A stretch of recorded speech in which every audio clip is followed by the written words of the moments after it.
আমাদের অফিসে আসেন, কারণ আমাদের সদর মহকুমা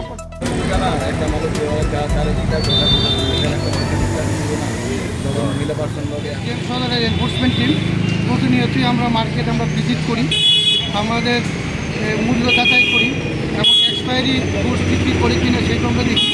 তারই অঙ্গ হিসেবে আজকে আমরা এই অভয়নগর বাজারে আসলাম। অনেকগুলি দোকানই দেখলাম, যতগুলি দোকানই যাই প্রত্যেকটা দোকানের মধ্যে কিছু না কিছু অনিয়ম আছে। এক্ষণে একটা দোকান এইমাত্র দোকানটারে শাটডাউন করলাম, কারণ এই দোকানের কোনো পুস্টার লাইসেন্স নেই, দ্রব্যমূল্য তালিকা নেই, তাছাড়া মেয়াদ উত্তীর্ণ জিনিস অনেক পাওয়া গেছে। তাছাড়া ওনার যে পাটখারা যেটা রিনিউ করে সেটা 1 বছর যাবত নেই।